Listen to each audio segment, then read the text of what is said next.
오늘 제가 주보를 확인하면서 길찬양단 찬양이 들어가 있길래 뭔가 또 특별한 걸 하시는구나 생각했더니 찬양도 은혜스럽지만 또 오카리나 또 갑자기 또 등장을 해서 또 신금을 울리고 여는데 충분했다 하는 생각을 해봅니다. 그렇지만 어제 있었던 일로 인해서 우리 마음이 상당히 무겁습니다. 어제 할로윈 축제로 한창인 이태원에서 아주 참담한 사고가 일어났습니다. 140여 명이 뒤엉켜서 압사당하는 사건이 일어났죠. 아마 우리나라 압사 사건 중에서는 가장 큰 규모의 사건 같습니다. 할로윈의 기원을 알면 과연 그들이 거기에 갔었을까? 물론 가는 사람도 있었겠지만 좀 안타까운 마음이 있습니다. 얼마 전 구역을 통해서 제가 할로윈에 대한 내용을 공유해 드렸을 겁니다. 아마 교인들 중에서는 다들 그 내용 기사를 보셨을 거라고 생각이 되는데,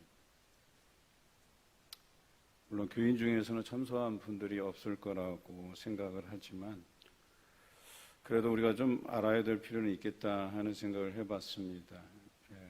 제가 나누어드린 자료에도 기록되어 있지만 그 아일랜드 켈트족의 죽음의 제왕 샤먼을 이렇게 기리는 의식이었죠. 거기에서 기원된 것으로 알려져 있고, 또 멕시코에서는 명절처럼 지킵니다. 그래서 죽은 자들의 날. 여러분, 전에 나왔던 애니메이션 코코라는 영화도 그런 차원에서 만들어진 영화죠. 그래서 그 죽은 자들의 날, 그 제단을 만들고 죽은 자들이 평소에 좋아했던 물건들을 선물로 바치는 그런 의식이었죠. 이 밖에도 할로윈에 대한 자료들은 여러분 얼마든지 인터넷을 통해서 찾아볼 수 있을 것 같습니다. 그런데 좀 안타까운 것은 오늘이 종교개혁주일인데, 그래서 우리의 신앙을 다시 한번 점검하고 어떠한 신앙이 옳은 신앙인가 이것을 바라봐야 하는 그날에 할로윈이라고 하는 것이 온 세상을 뒤덮어버렸다 하는 생각이 들었습니다. 아이들에게 삼각김밥 혹은 컵라면 모형으로 뒤집어 씌워서 길거리를 활보하게 하고 같이 축제장에 나선다고, 물론 그게 즐거울 수 있겠다 하는 생각은 들지만 그래도 이 참담한 사건 앞에서는 안타까운 마음 금할 길이 없습니다. 심지어 사망사고가 일어났음에도 불구하고 소방차와 앰뷸런스가 즐비하게 서 있는 맞은편 도로 길가에서 음악 틀어놓고 떼창을 하는 군중들을 볼 때 참 짐승만도 못하다 하는 생각을 갖게 되었습니다. 종교개혁주의를 맞이해서 우리 신앙의 현주소를 우리가 잘 파악하고 있는가? 우리가 무엇을 고쳐서 바로 잡아야 되는가? 이것부터 생각해야 하는 그 시기가 우리에게 있는데, 이 안타까운 사건으로 인해서 종교개혁주의라고 하는 이 일도 잊어버릴까 봐 걱정이 되는 것은 저만의 생각인가 하는 생각도 듭니다. 오늘 이 시간 우리 신앙에서 무엇이 옳은 것인지, 또 우리가 바로 잡아야 될 것이 무엇인지를 생각하는 시간 되시길 바랍니다. 로마 교회 공동체 내에서 음식의 규례로 인해서 종종 믿음이 연약한 지체들이 낙오되거나 혹은 믿음에서 떠나는 그런 일들을 방지하기 위해서 사도 바울이 로마 교인들에게 권면하는 편지를 쓰게 되죠. 그것이 로마서 우리가 읽은 말씀입니다.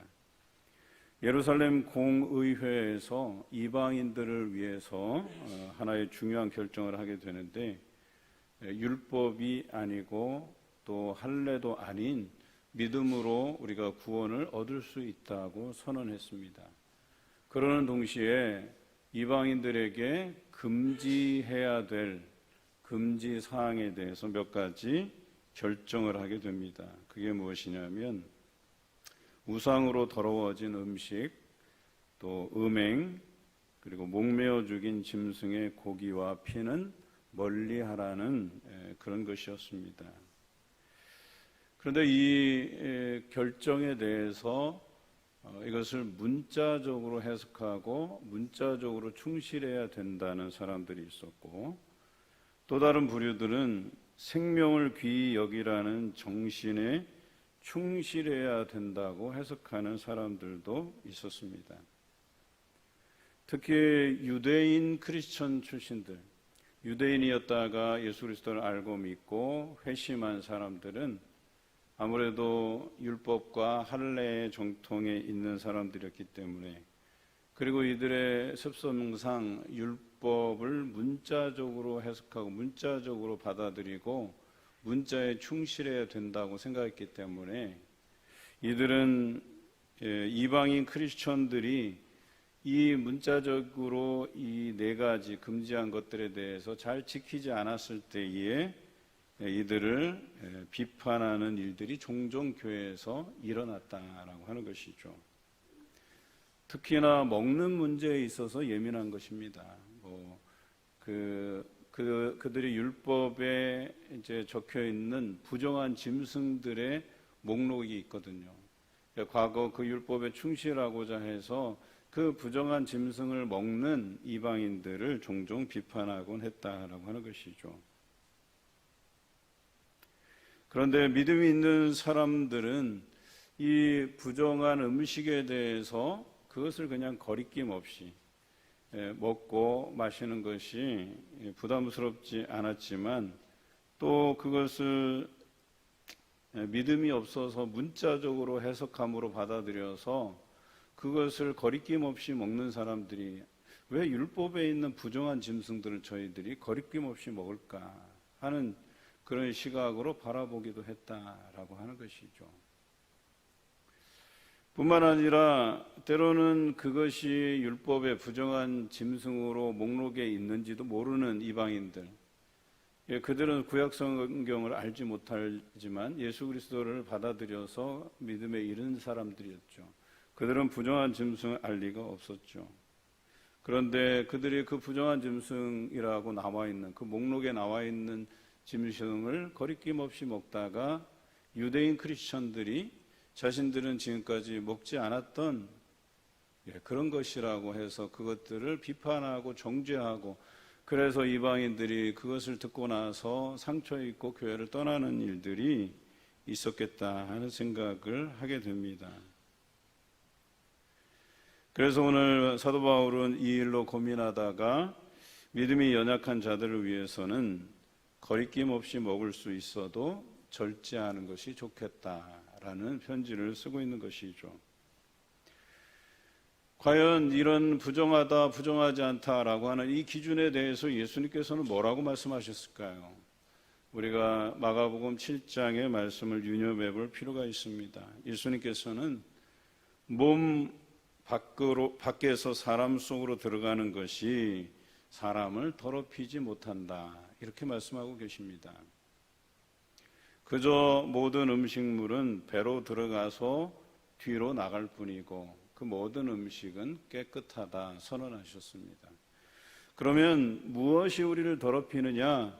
오히려 사람의 마음에서 나오는 악한 생각, 음란, 도둑질, 살인, 간음, 탐욕, 악독, 속임, 음탕, 질투, 비방, 교만, 우매가 사람을 더럽힌다라고 말씀하셨습니다.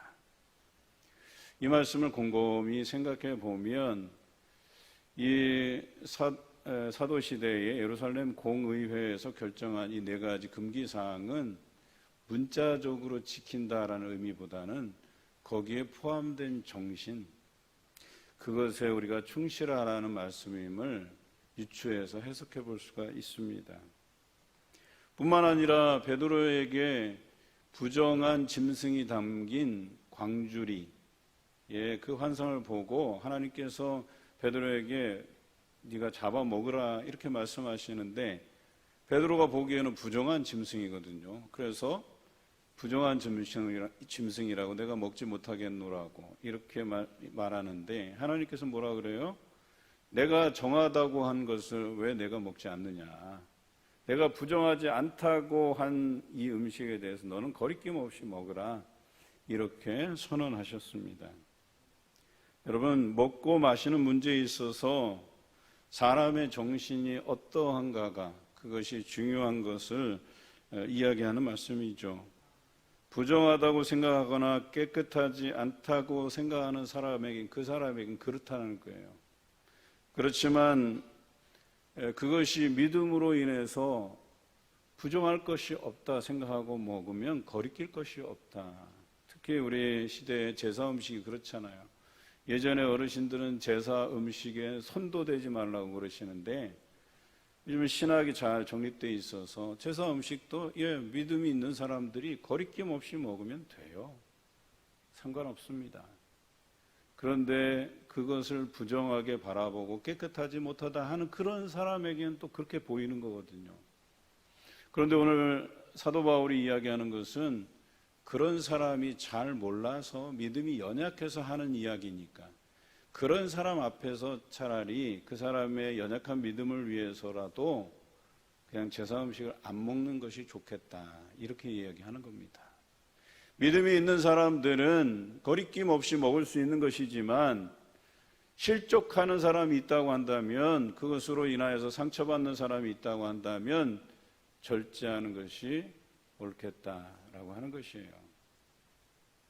과거 목사들 중에서 독일에서 유학 생활을 하신 분들이 좀 계셨어요. 독일에서는 맥주가 일상적으로 그냥 음료수 정도예요. 그래서 보편적으로 그곳에서 맥주를 마시고 즐겼다는 거예요. 왜냐하면 그곳에서는 성도들도 목회자들도 보편적으로 마시니까.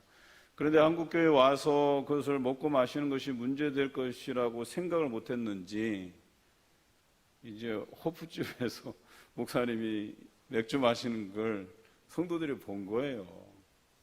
그래갖고 난리가 났어요, 교회에서. 어떻게 목사가 맥주를 마실 수 있느냐는 거예요. 여러분, 이것을 어떻게 해석해야 돼요? 목사가 신학적으로 좀 알았더라면 우리나라 정서, 적어도 우리 교회 교인들이 목사는 술, 담배 안 하는 걸로 알고 있잖아요, 기본적으로.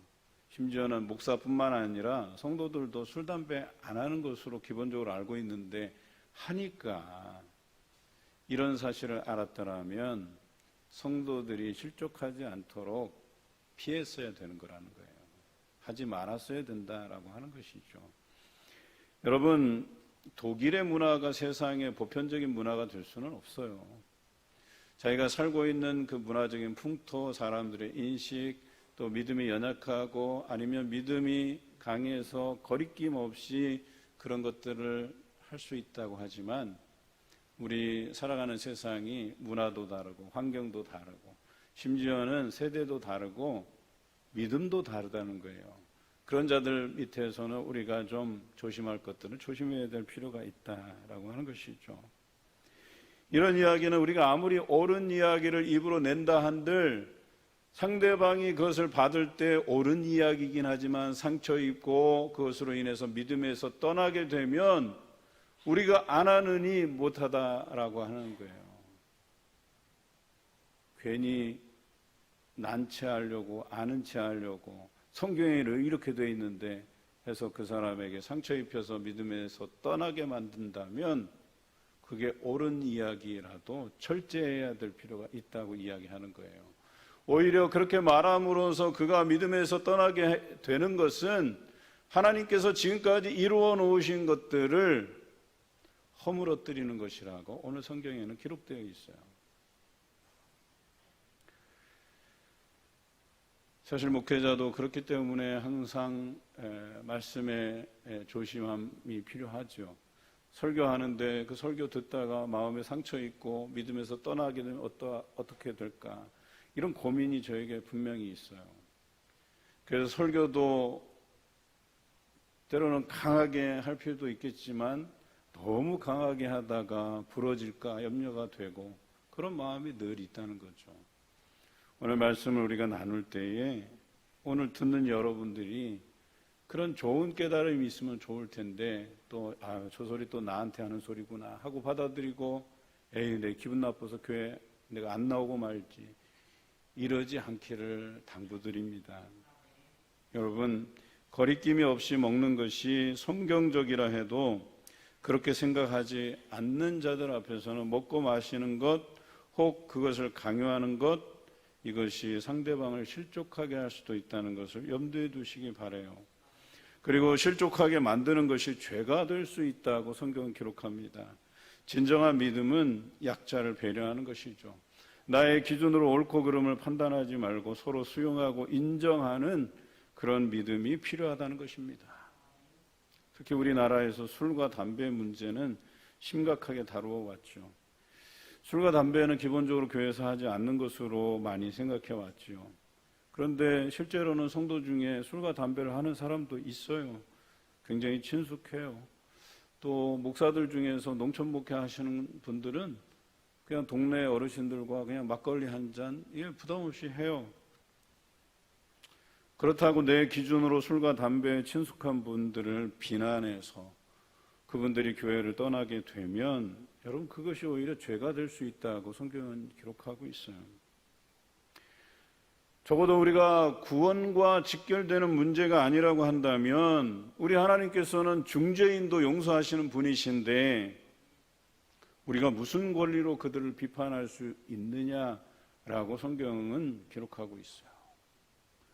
오히려 그들이 잘 몰라서 그들의 믿음이 연약해서 아직은 하나님 앞에 헌신하는 것이 봉사하는 것이 무엇인지 잘 몰라서 그러는가 생각하고 수용해 줄 수 있어야 된다라고 하는 것입니다. 여러분 믿음은 단순히 문자적이거나 단순한 입술의 고백이거나 지식적인 동의가 아니라는 것입니다. 믿음이라고 하는 것은 하나님의 안목에서 바라보는 믿음이어야 된다는 거예요. 오늘 성경에는 하나님 앞에서의 그 믿음이라고 이야기하고 있어요. 그 앞에서 믿음으로 하지 않는 모든 것이 죄라고 이야기하는 겁니다. 다시 말해서 하나님의 안목으로 바라보지 않고 하나님의 입장에서 생각해 보지 않고 말하는 것이 아무리 성경적이고 아무리 옳은 것이라 해도 그것이 죄가 될 수 있다고 성경은 이야기합니다.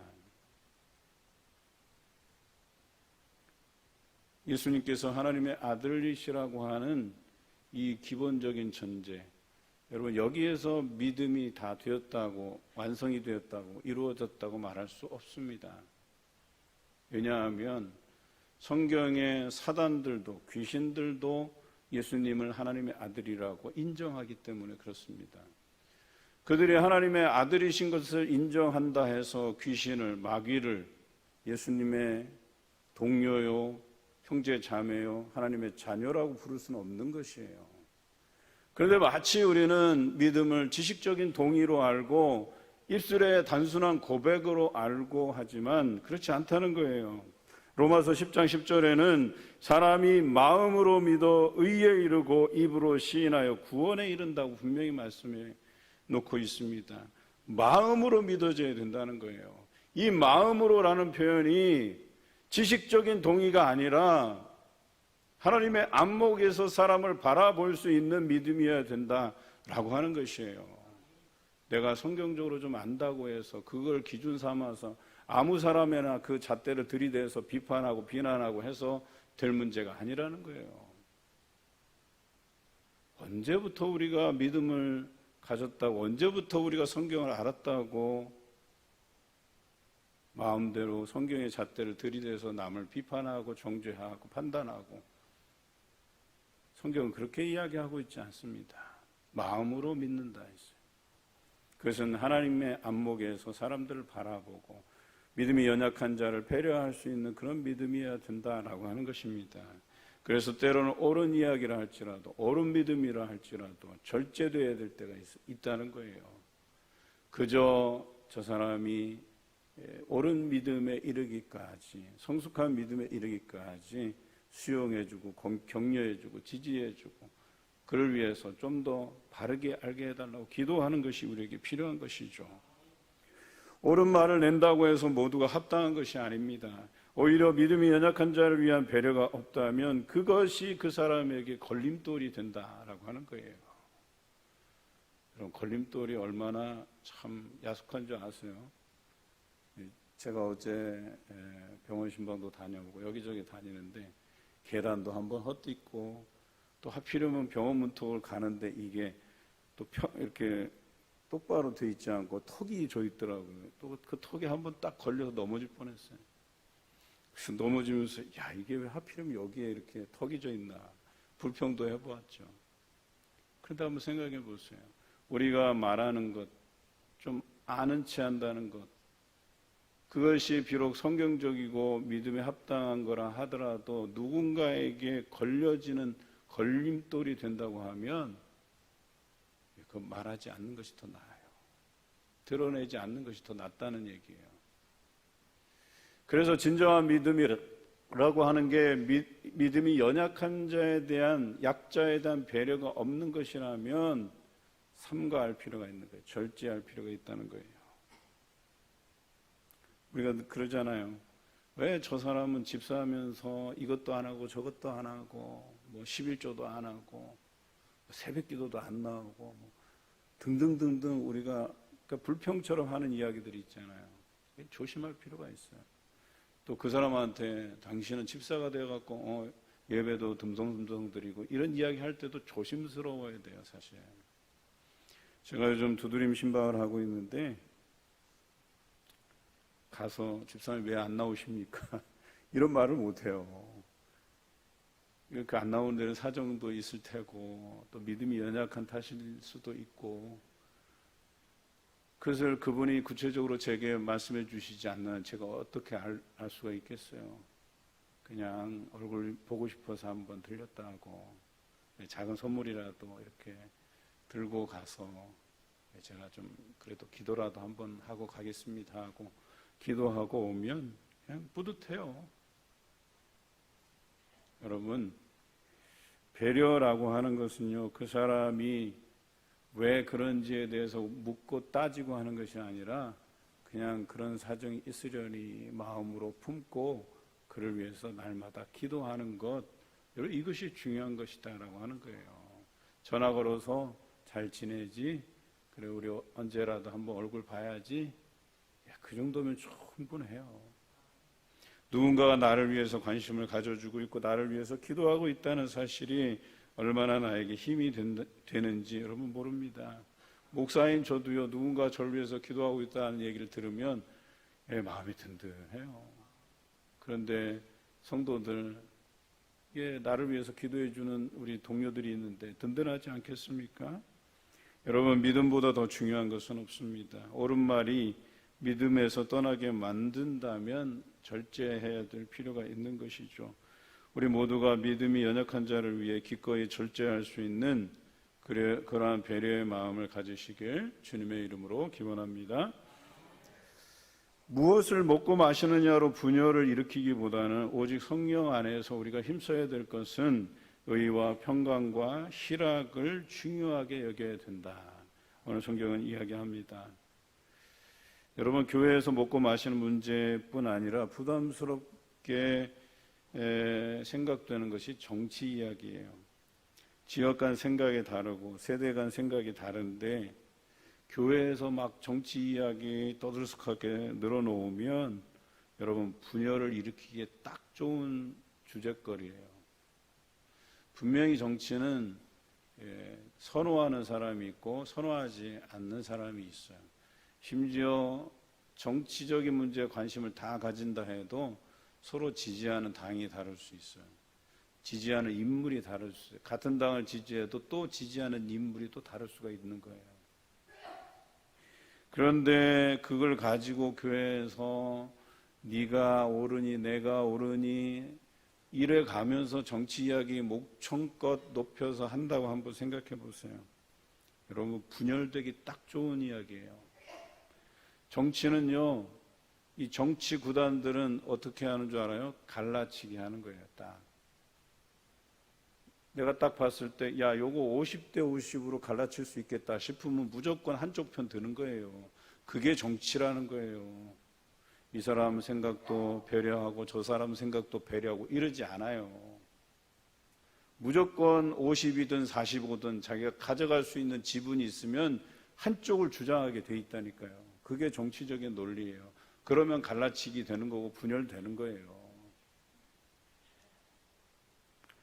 그런데 오늘 성경에서 두 가지를 강조하는데 화평을 이루고 덕을 세우라고 이야기합니다.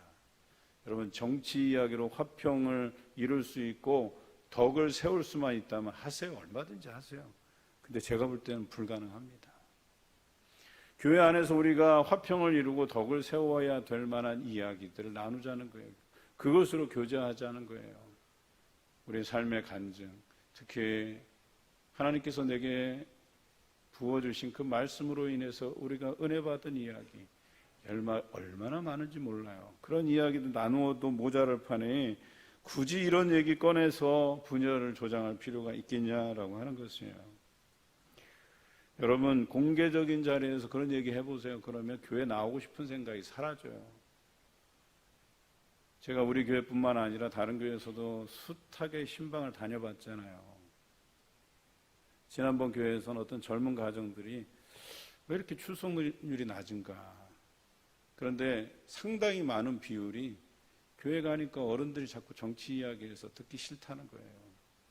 교회가 이상한 막 이렇게 자기와 맞지 않는 사람들이 막 강사로 초빙돼서, 물론 그 교회의 성향이 아니었어요. 그 교회가 워낙 큰 교회라서 연합 집회를 많이 하다 보니까 그 연합 집회에서 그 주최하는 분들이 강사를 조금 선별을 잘못해서 그 강사가 와서 정치 이야기나 하고 막 욕지어리나 해대고 막 이러니까 성도들이 막 치를 떨면서 내가 오후 찬양 예배는 안 갈란다. 이래서 막 젊은 사람들이 우수수수 떨어지고 막 그랬던 적이 있어요.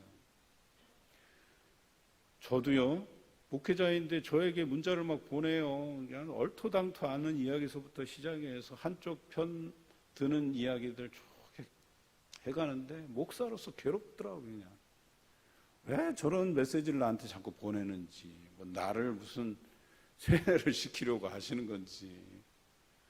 그래서 제가 너무나도 힘들었어요. 그런 이야기들을 다른 성도들에게는 안 하겠냐라고 하는 거예요. 여러분, 그런 이야기가 내가 옳은 이야기, 옳은 주장일지라도, 혹 그것이 성경적인 주장일지라도 상대방이 듣기 싫어하고 그것으로 인해서 상처받고 교회를 떠난다고 하면, 교회에 나오지 않는다고 한다면, 여러분, 그건 좋은 게 아니에요. 그런 것에 대해서 삼가할 줄 알아야 된다는 거예요. 하나님의 안목으로 봐야 된다는 거예요. 내가 과연 화평을 이루는 것인지 덕을 세울 만한 것인지. 그래도 우리가 무난하게 말씀에서 얻은 그 은혜들을 나눈다고 하면 그래도 실족하여 넘어지는 자가 적지 않겠습니까? 하나님께서 구원받게 하신 일을 한마디로 무너지게 하는 것, 여러분, 이것은 죄가 될 수 있다고는 성경 이야기합니다. 상대방을 향한 사랑의 마음, 지난주에 우리가 얘기했듯이 어떤 권면이라도 사랑의 마음이 담겨서 그 사람에게 표현될 수 있다면, 그 사람이 느낄 수만 있다면 얼마든지 해도 상관이 없습니다. 이제후로는 믿음의 걸림돌이 아니라 여러분들을 믿음의 디딤돌이 되셨으면 좋겠어요. 뭔가 이 사람을 믿음이 더 든든하게 서가기 위해서 더 하나님의 사람으로 온전해지는 일에 여러분들이 디딤돌 역할을 하셨으면 좋겠어요. 격려가 필요하면 격려해 주시고, 기도가 필요하면 기도해 주시고, 또 그 사람이 먹을 것이 필요하다고, 입을 것이 필요하다 하면 먹을 것을 주고 입을 것을 주라는 이 표현 잊지 마시기 바라요. 날마다 그 집에 갈 때도 평안을 비세요. 그러면 그 사람이 받지 않더라도 그 빈 평안이 내게로 돌아온다 했으니까 손해볼 것도 없고, 가면서 아이고 내가 저 집안 망하는 꼴을 내가 봐야지, 꼭 이렇게 해야 되겠어요? 야, 이 가정이 예수 믿고 더 든든한 가정, 더 잘되고 형통한 가정이 되기를 기도해야 되는 것 아니겠어요? 여러분, 하루아침에 그 한마디로 인해서 하나님께서 지금까지 이루신 그 구원의 계획들아 여러분들이 허물어뜨릴 수 있다는 걸 기억하시길 바라요. 그러나 때로는 믿음의 게으른 자들에 대해서는 따끔하게 매를 들 때도 있어야 된다는 것도 명심하시기 바라요. 내 자녀들에 대해서도 그냥 좋은 게 좋은 거니 하고 내버려 두지 마세요. 여러분, 신앙에서 떠난 자식들 꼭 붙들어야 됩니다. 따끔하게 신앙생활 게으르게 하는 우리 자녀들에게 따끔하게 이야기해 줄 수 있어야 돼요. 무엇보다 믿음이 연약한 자들을 위한 배려의 마음을 가져야 되고, 저 사람이 믿음으로 받을 만하면 따끔한 충고라도 괜찮습니다. 적어도 우리가 상대방을 배려하고 사랑하는 마음이 있다면 그것을 하나님의 안목으로 바라보고 지지와 격려, 때로는 따끔한 매라도 그렇게 내 동료들과 내 사랑하는 자녀들에게 보내시는 그런 믿음의 성도가 되시기를 주님의 이름으로 기원합니다.